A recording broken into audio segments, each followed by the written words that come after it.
Hola, hola, buenas tardes a todos, ¿qué tal? Bueno, pues hoy Día Mundial del Cáncer de Mama, 19 de octubre.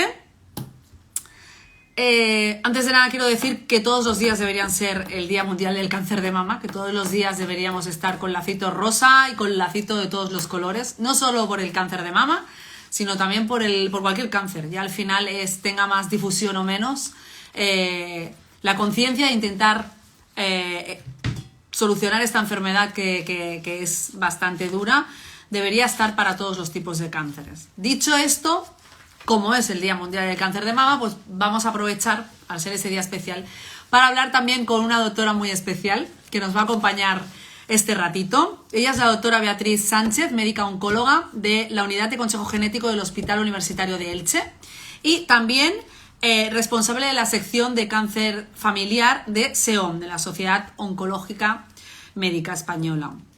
Creo que la tenemos por aquí ya, doctora. A ver, sí. Hemos hecho antes una prueba. Hola a todos. Vale. Doctora, ya le he enviado la solicitud. No sé si la tiene. Ya la tenemos por aquí.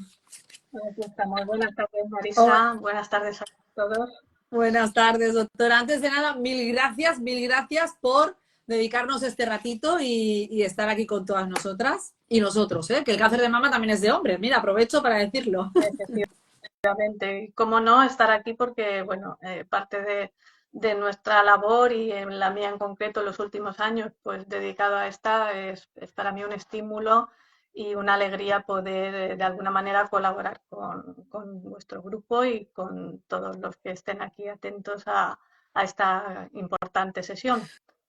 Pues sí, muchísimas gracias. Además, estos ratitos así tan amenos, tan de tú a tú, tan de médico-paciente en un idioma que siempre entendemos, porque al final yo lo que hago es intentar traducir, ¿no? Porque no nos enteramos, nos hace tenerles más cerca y nos hace poder hacer esas preguntas y entender cosas. Voy a empezar con una pregunta bomba. Bomba y positiva, creo yo, ¿eh? No se me asuste. Positiva en el sentido de que pues hay una curva, pues hay un porcentaje importante de cánceres de mama que se están curando, ¿no? Estamos llegando a una curación bastante alta. Pero paralelamente nos encontramos con que esa curva también está en ascendente en cuanto a diagnósticos, ¿no? Si nos puede poner un poco en situación y decirnos por qué ocurre esto. Bueno, pues en los últimos años los programas de diagnóstico precoz que se iniciaron en España hace ya bastante tiempo en las distintas comunidades autónomas, pues están consiguiendo que la adherencia de la mujer a realizarse las pruebas de cribado, las mamografías, es cada vez mayor. Hay algunas comunidades autónomas que tienen unas cifras francamente altas. Entonces, no hay duda de que hacer ese cribado con mamografías ayuda al diagnóstico precoz. Por otra parte, también yo creo que el estar todos alerta ante esa posibilidad, las mujeres pues desde ya jóvenes pues intentamos aprender a explorarnos y eso también pues es una ayuda, una consulta. Quizá muchas veces pueda ser una alerta que luego no es nada, pero desde luego estar en ello, los autocuidados, el mirarnos es fundamental, ¿vale? El diagnóstico precoz solo se consigue a base de estar en aquellas personas con riesgo, que somos las mujeres, con los medios que disponemos y en la medida de lo posible, pues el que llegue esa concienciación a todo el mundo a través de los propios médicos generales también, recordar que hay que acudir a los programas, bueno, en conversaciones nosotras entre amigas, no solamente una relación médico-paciente, sino también pues a nivel social es importante que este mensaje se lleve y se difunda. Sobre todo, cada vez tenemos más conciencia exacto de esa detección precoz, pero al margen de que detectamos antes el cáncer, porque vamos, ¿hay en general un aumento de cáncer de mama? Sí, bueno, a ver, es relativo, ¿no? Se puede interpretar que sí, también es verdad que hay que tener en cuenta que antes, hace años, pues podía precisamente haber mujeres que tenían un cáncer de mama, de estos de baja agresividad, y no llegaba nunca a ser sintomático y la persona pues hacía su vida durante años, y sobre todo en edades avanzadas, y fallecía por otra causa, con lo cual eran casos no detectados. Hoy en día pues eso no suele ocurrir. Por otra parte, pues o no se acudía al médico o se ocultaba. Hoy en día es rarísimo, pero de vez en cuando algún caso excepcional, sobre todo pues suele ocurrir en mujeres mayores, pues que no han dicho nada, y cuando ya se lo de un familiar se da cuenta, pues está avanzado. Quiero decir que antiguamente eso pasaba mucho, ahora es rarísimo que pase. Por otra parte, bien es verdad que de alguna manera los hábitos nuestros de vida han cambiado, y sobre todo teniendo en cuenta los aspectos que repercuten más en cuanto a lo que podríamos llamar factor de riesgo, que no lo es tanto, pero sí un factor desencadenante para el cáncer de mama, y es en los aspectos de nuestra vida hormonal. Eh, bueno, en las generaciones previas, habitualmente la mayoría de las mujeres tenían los hijos a edades más jóvenes. Sabemos de que hay un cierto papel protector de los embarazos más tempranos que los que tenemos ahora, de la lactancia materna prolongada. Y hoy en día, pues por nuestra forma de vida, nos hemos incorporado plenamente a la producción, al trabajo, retrasamos nuestra maternidad, y eso puede estar influyendo de alguna manera. Hay unos cambios en nuestra vida hormonal que podrían influir en la alimentación, quizá pues la dieta en la que nos hemos acostumbrado con la bonanza económica de muchas carnes, pues se puede haber modificado. El tabaco, aunque no es un factor claramente así puesto sobre la mesa, pero sí que hay estudios que indican que la mujer fumadora tiene más incidencia de cáncer de mama, y el abuso de las bebidas alcohólicas, el alcohol. Sobre todo el alcohol, no tanto por el daño que puede hacer, sino por esa influencia o alteración del metabolismo hormonal que pueda haber. De hecho, pues hay países en los que la incidencia de cáncer de mama es mayor precisamente por este tipo de factor de riesgo, ¿no? Y en España, Digamos pues que, nos digamos, hemos hecho muy modernos, ¿no? Sí, eso sí. voy a decir, digo, digamos que por un lado tenemos que hemos avanzado a nivel de ciencia y ahora hablaremos un poco de las diferencias de tratamientos y las terapias dianas y hacia dónde va la investigación un poquito, pero por otro lado quizá nuestra vida moderna con todos esos factores que usted estaba mencionando van un poco en contra nuestra o nos hacen tener que estar más al tanto o hacernos un poco más responsables de nuestra propia salud, ¿no? Yo lanzaría un mensaje de tomar conciencia. Es un secreto a voces, siempre digo esta palabra porque me gusta mucho y es que es algo muy evidente, pero no tomamos conciencia hasta que no decimos, uy, me he notado un bultito y sin comerlo ni beberlo estamos en una quimio, en un proceso muy complicado. ¿Hacia dónde va la investigación? ¿Hacia dónde se prevé o se sospecha que puede ir la investigación? Porque cada vez los pacientes, yo creo que somos como más conocedores, ahora hay tanta información de todo, ¿no? Que creemos en los grupos de pacientes que hablamos entre nosotras, nos comunicamos qué tratamiento estás haciendo tú, qué tratamiento haces tú. Y nosotros como asociación de pacientes siempre decimos, tienes que hacer caso a tu oncólogo o a tu oncóloga, escucharle, él sabrá el mejor tratamiento para ti. Entraremos en el tema de pruebas genéticas, hay que hacer pruebas genéticas. ¿Qué significa tener una mutación genética? ¿Hacia dónde va la investigación? ¿Por qué tratamientos diferentes? ¿Cómo podríamos ordenar todo esto para tener una visión general un poco de todo? Bueno, de alguna manera hay que considerar que, a ver, voy a decir una cosa así como que suena raro, ¿no? El cáncer de mama, así, dicho así solo, dicen, eso no es, ¿qué es eso? No, hay diferentes tipos de cáncer de mama. La investigación de los últimos Uh años, -huh. estamos hablando de bastantes años ya que sabemos, pues que hay características de las células, no todos los cánceres son iguales, y las características moleculares de las células es hoy en día impensable no analizarlo para tomar una decisión de cuál es el mejor tratamiento.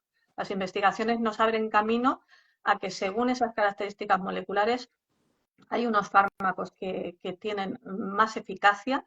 Es lo que llamaríamos una medicina personalizada y de precisión. Hay que analizar el tumor, hay que considerar esas células si tienen receptores hormonales, si tienen el receptor DER2, si no tiene nada de ello, otras características de ese tipo, e incluso también el aspecto de que si puede haber detrás de ello el que la mujer o que el hombre sea portador de una variante genética en un gen que predispone a que las células se alteren y se malignicen. Entonces, investigaciones hay abiertas en muchos campos, en el aspecto sobre todo del diagnóstico y de tratamiento, o sea, diagnóstico encaminado a mejorar el tratamiento, pero en las diferentes bases o fases de la enfermedad, tanto no solo en la enfermedad metastásica, sino también en las enfermedades de inicio, ¿no? En los diagnósticos precoces, cuando todavía el tumor pues, se ha cogido muy a tiempo, pues se está investigando ver de qué manera se pueden mejorar esas tasas de supervivencia que han mejorado mucho, pero que todavía pues tenemos la ilusión, la esperanza de seguir trabajando para que mejoren más. Entonces, pues hoy en día el oncólogo o oncóloga que atiende a una mujer o a un hombre con cáncer de mama, pues tiene que intentar responder a todos esos aspectos, buscar esas características para ofrecer el mejor tratamiento posible y en aquellos casos en los que por la característica del tumor o características de la persona o de la familia se sospecha que pueda haber un componente genético familiar, por supuesto, indicar o considerar informar al paciente de que hay una posibilidad de un estudio genético que va a ser muy beneficioso, tanto para el paciente como para la familia. Se me ocurre, se me ocurre un inciso a esto que está diciendo, por poner también un poco de orden a nivel nuestro de pacientes, ¿no? Esta explicación que está dando corresponde, por ejemplo, a el por qué, y esto va bien para que nadie se confíe, el por qué a lo mejor hay una mujer que conoce a otra y dice, uy, pues yo desarrollé un cáncer de mama y a lo mejor llevaba años desarrollando ese tumor, iba muy lento.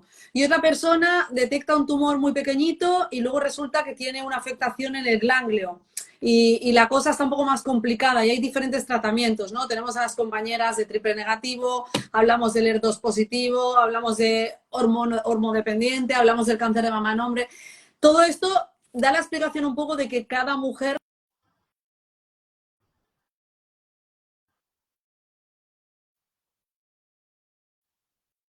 eso diferente, ¿no?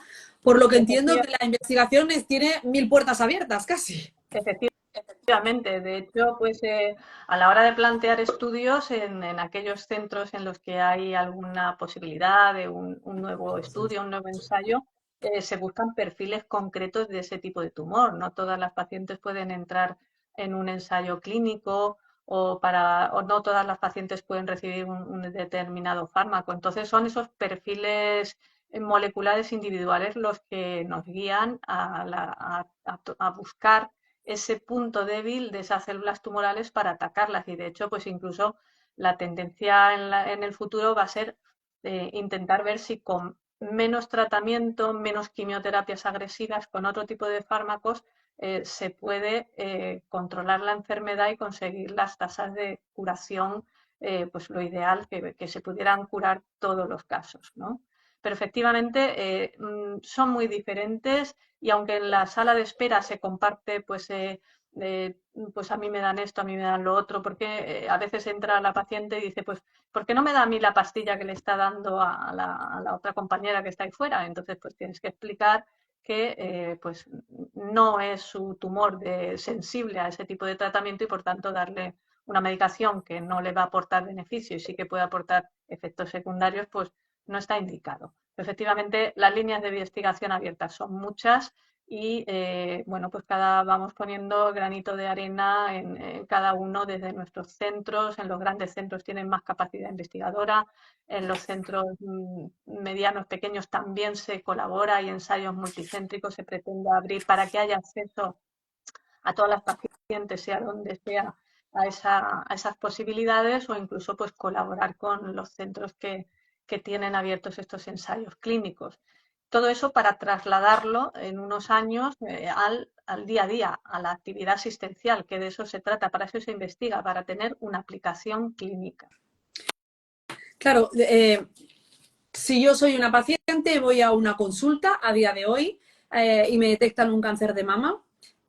Sabemos que hay a lo mejor un centro que pueda estar más especializado que otro, pero a priori mi médico o mi oncólogo va a estudiar ese tumor y va a decidir cuál es la medicación que mejor me puede funcionar, ¿no? Para lanzar ese mensaje esperanzador y tranquilizador también a todas las mujeres que confíen en su médico, eso se hace. ¿En qué momento empezamos a ver que la cosa se nos puede escapar de las manos o que hay que mirar si hay alguna mutación genética heredada o que necesita entrar en un ensayo clínico una persona? ¿Es en una primera fase, en un primer cáncer a día de hoy o es cuando hay una recaída? Es que hay diferentes aspectos de posibilidades de estudio. Por ejemplo, has nombrado antes el tipo triple negativo, que bueno, pues habitualmente no todos los triples negativos son muy malos, ¿eh? Pero sí que hay unos que especialmente tienen un comportamiento peor o por lo menos hace unos años eran como más incontrolables. Entonces, bueno, pues hay estudios ahora mismo, ensayos clínicos abiertos, no tanto para ensayar nuevos fármacos, sino para valorar o ensayar estrategias un poquito diferentes a las habituales, ¿no? Pues, por ejemplo, en lugar de hacer la cirugía de entrada, pues empezar con un tratamiento sistémico, en estos casos todavía estamos hablando de quimioterapia, para después hacer la cirugía y después de la cirugía valorar cómo ha ido, qué restos quedan en el tumor y entonces considerar otras nuevas terapias. O sea que ahora mismo puede ser en las diferentes fases de la enfermedad nos podemos encontrar con la posibilidad de que una paciente o un paciente sea candidato a un estudio de este tipo. Un estudio que no siempre, como digo, se trata de ensayar algo desconocido, ¿no? Cuando tenemos esa posibilidad a nivel asistencial es porque es algo que va a mejorar lo que ya tenemos. Para eso se hacen los estudios. Sí que es verdad que cuando ya la enfermedad está avanzada, cuando hay metástasis, ahí es donde hay que buscar nuevos fármacos y ahí es donde a lo mejor pues en un hospital diríamos, de un nivel comarcal, pues no tienen acceso a ese medicamento, pero pueden tenerlo a una distancia no muy lejana, porque sí que es verdad que la red sanitaria, tanto a nivel público como privado, pues hoy en día en España está bastante extendida, así que es una posibilidad de acceder a ese tipo de tratamientos.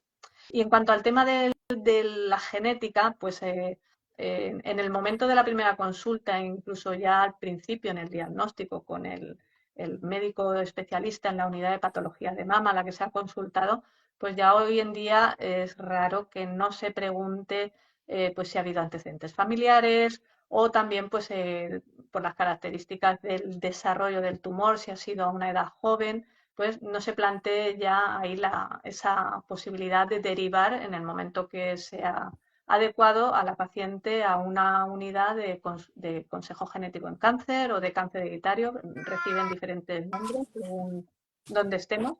Pero bueno, para plantear hacer ese estudio, ¿no? Normalmente se le pone a la paciente sobre la mesa esa posibilidad y habitualmente prácticamente el 99,9% nos dicen que sí, que quieren tener esa información, porque esa información va a ser muy útil para la persona y, como digo, con unas implicaciones familiares importantes y que van a permitir unos beneficios.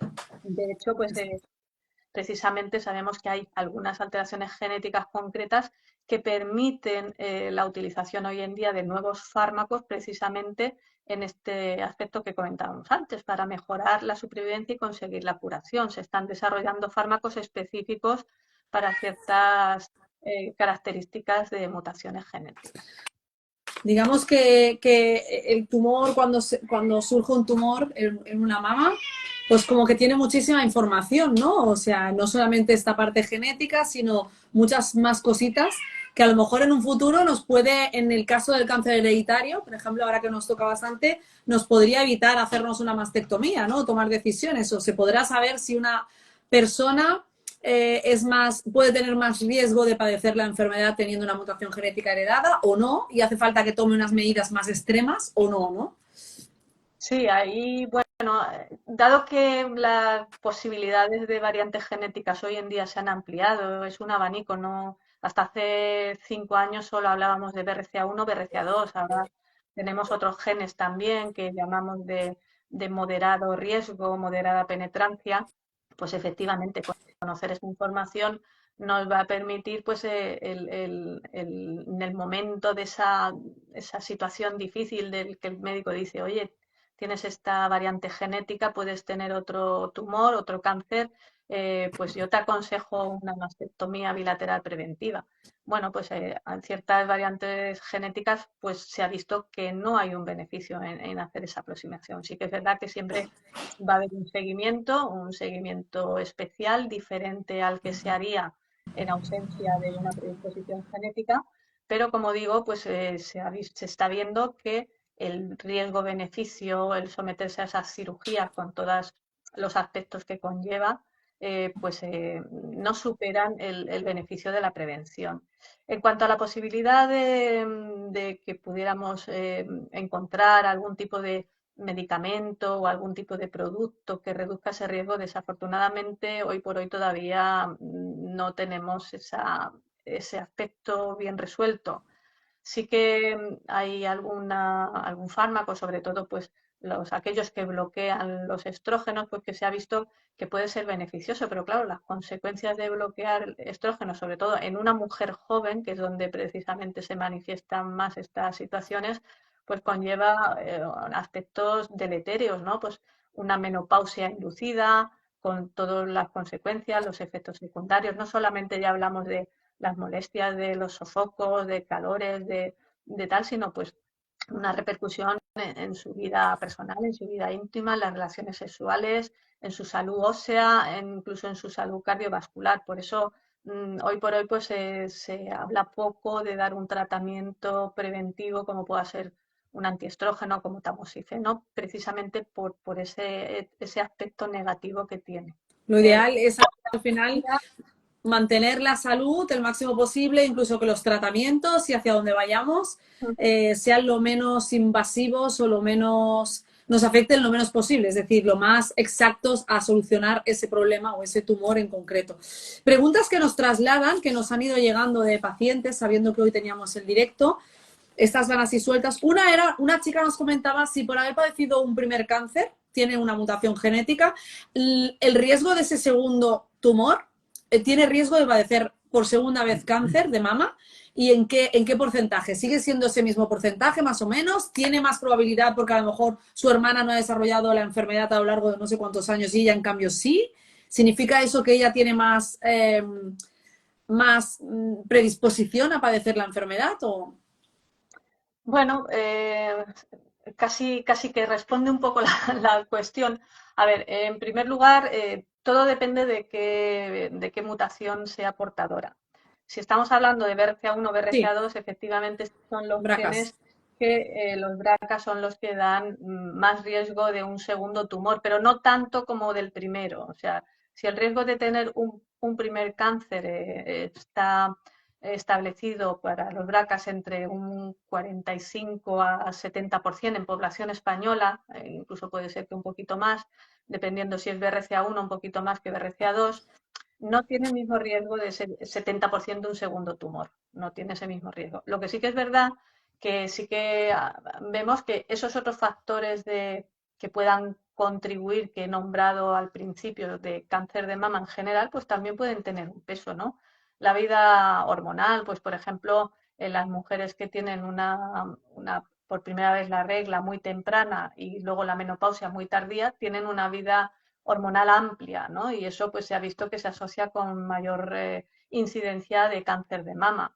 El hecho de haber tenido hijos o no, el consumo de alcohol. De hecho, disponemos de una herramienta que se está empezando ya a aplicar, aunque todavía en España quizá todavía no lo tenemos, pero en otros países como Gran Bretaña sí, en las que se puede calcular si hay esos otros factores que riesgo añaden con respecto a solo la alteración genética. Por ejemplo, otro aspecto que hoy en día también se tiene que tener muy en cuenta es la densidad mamaria. Es decir, todas las mujeres no tenemos las mamas iguales.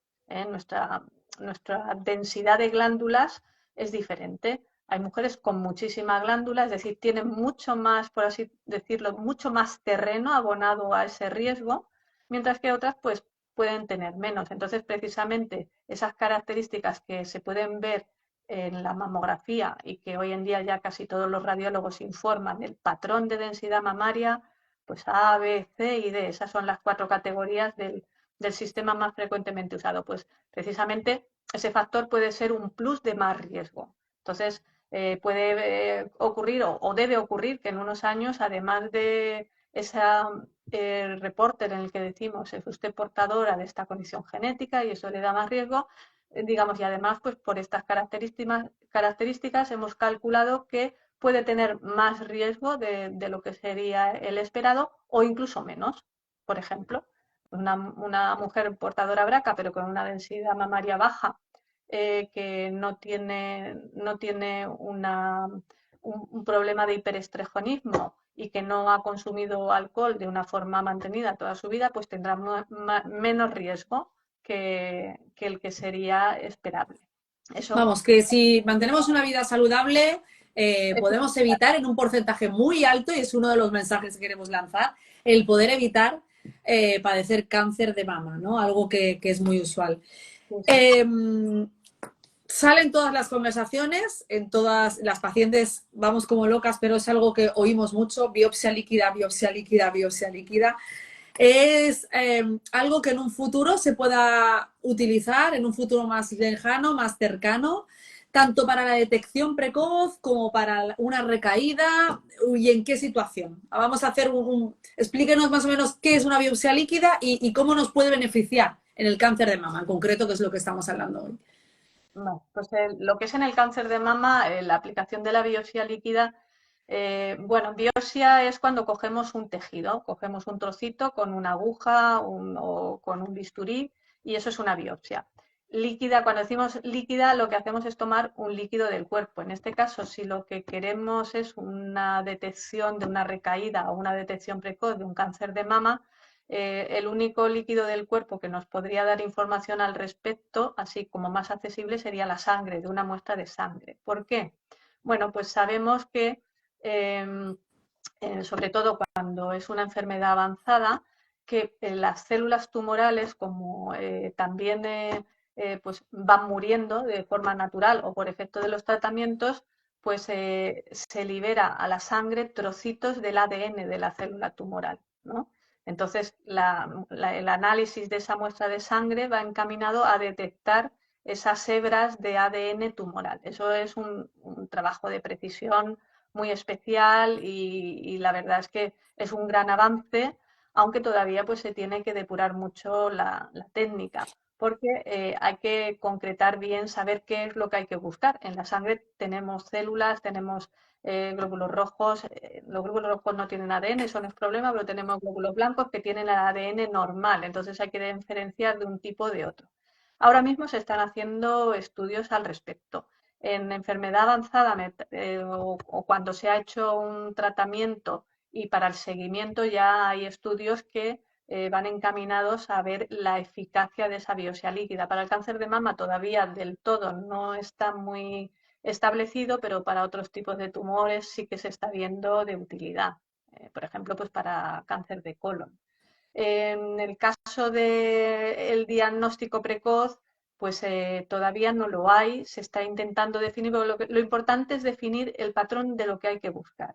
En el momento que se tenga una precisión de cuáles son las características que definen que puede haber células tumorales en alguna parte del cuerpo, pero en concreto de cáncer de mama, pues tendremos ahí una herramienta muy útil, pero todavía no lo tenemos. De hecho, y enlazando con el tema de los casos que tienen un componente genético, pues ahora mismo pues están haciendo estudios precisamente en mujeres que son portadoras de BRCA, que están haciendo sus programas de vigilancia y que, bueno, pues en aquellos casos que se detecta el tumor, se le invita a participar en este estudio, que lo que se hace, que está abierto en algunos centros, eso no está disponible en todos.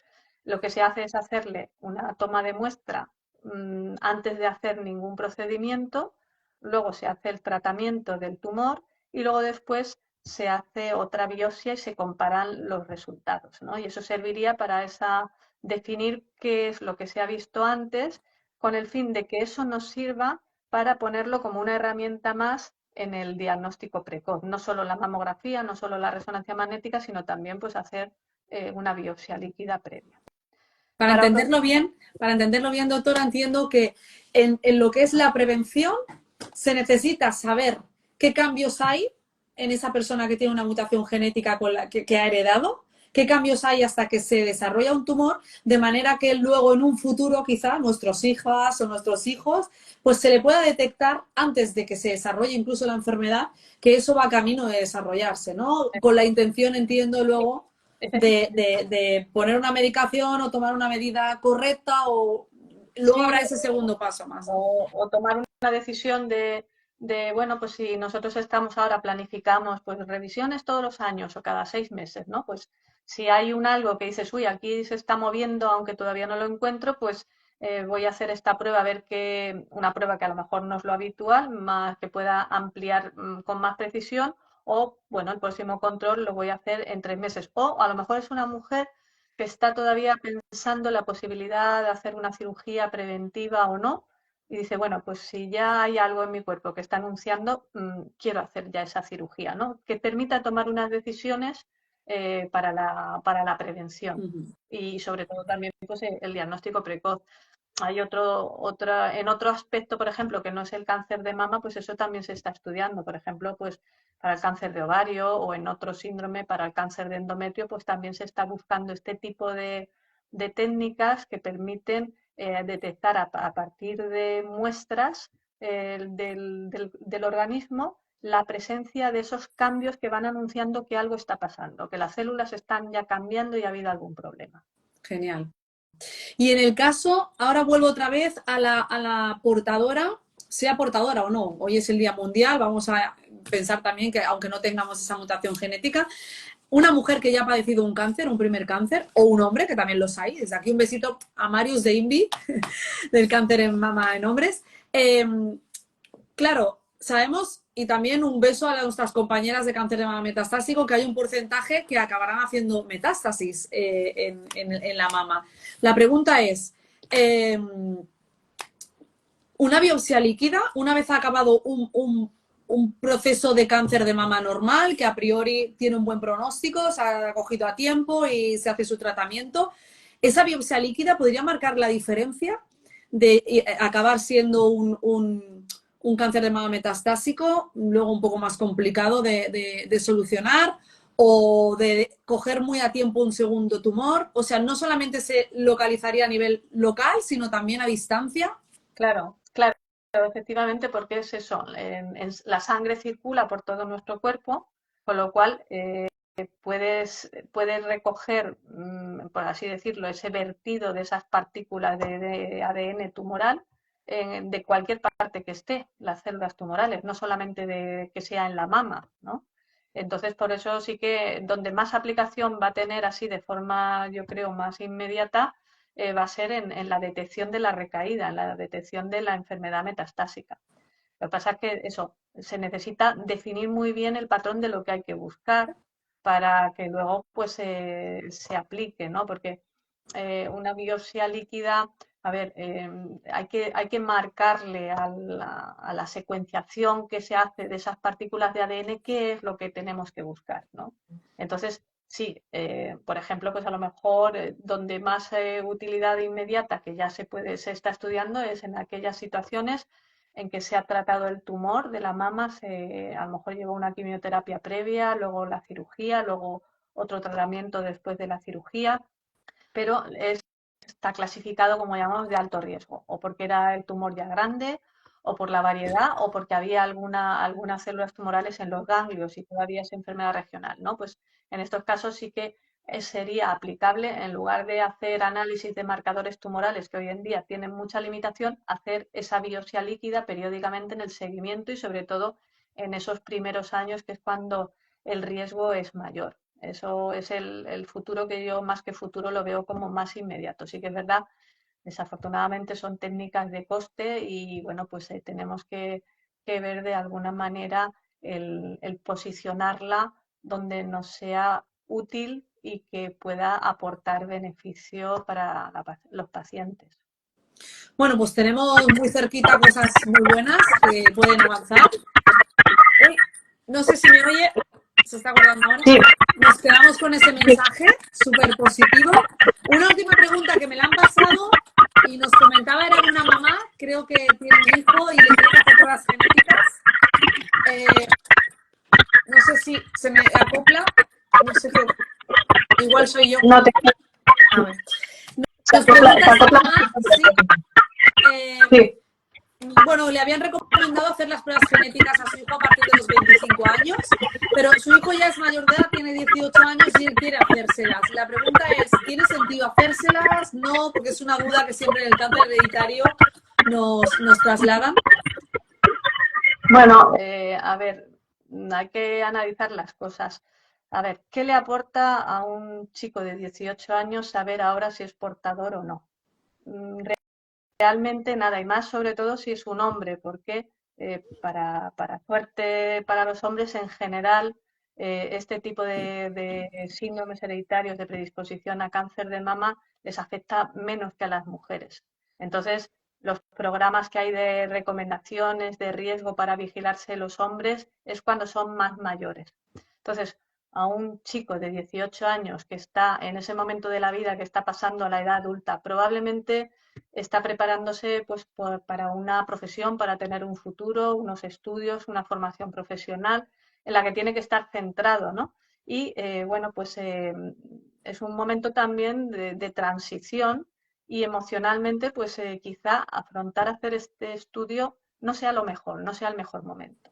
Entonces, por eso hablamos de recomendarlo de ya a los 25 años. Y 25 años no es porque a los 25 años pase nada, pero por regla general, pues a los 25 años ya hemos pasado esa transición, ya estamos encaminando nuestra vida y ya nos encontramos de alguna manera un poquito con más recursos de, bueno, pues afrontar ese estudio. A lo mejor, bueno, pues el chico por su personalidad pues tampoco le agobia mucho, pero sí que es verdad que hay personas pues que pues les preocupa, les produce ansiedad, les da miedo, entender eso de que hoy tienes una genética que te puede producir cáncer, pues a esas edades tan jóvenes no es lo mejor. Entonces, por eso se habla de retrasar un poquito la edad.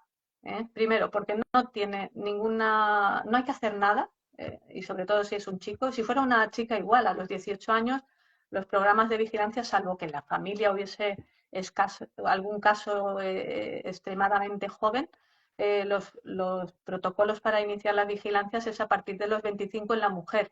Y en los hombres, pues en el caso, por ejemplo, de los BRCA, para el cáncer de próstata, es a partir de los 40. Y sobre el cáncer de mama, pues no hay nada muy preciso, pero sí que se recomienda pues que a partir de los 35 años ya el hombre pues esté, que se escuche, ¿no? Que esté también, que se autoexplore como una forma, de alguna manera, de acceder ante esa posibilidad de que pudiera desarrollar un tumor. Entonces, a un chico de 18 años es mayor de edad legalmente, sí.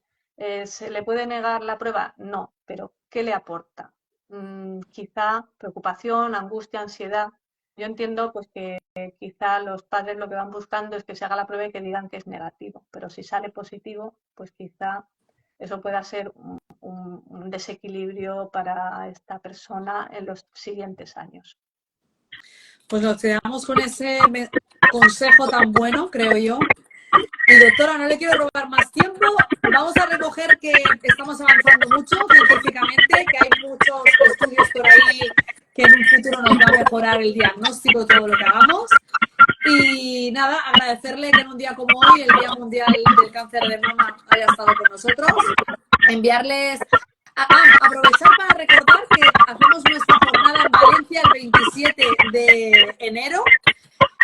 Y bueno, ahí tocaremos, abordaremos pues todo el cáncer de mama y ovario hereditario, ya aprovechamos ahora. Y también notificar que estamos, y la doctora está con nosotros también en el grupo, hablando de un proyecto llamado Código Hereditario, en el que vamos a intentar velar y hacer todo lo posible por mejorar todo lo que esté en nuestra mano con respecto al cáncer hereditario. Un beso muy fuerte y un abrazo, mil gracias. Y desde aquí también a todos, pues a todos nuestros compañeros, somos el cáncer de mama y ovario hereditario, pero a nuestras compañeras de cáncer de mama metastásico, un beso. A nuestro compañero INVI de cáncer de mama en hombres, un beso. A nuestras compañeras de triple negativo, un beso. Creo que juntos podemos avanzar mucho más y conseguir erradicar esta enfermedad que algún día, ojalá, ojalá. Ahí estamos todos, con vuestra fuerza, con vuestra ilusión y con nuestro trabajo. Muchísimas gracias. A vosotros y a usted, doctora, gracias. Gracias.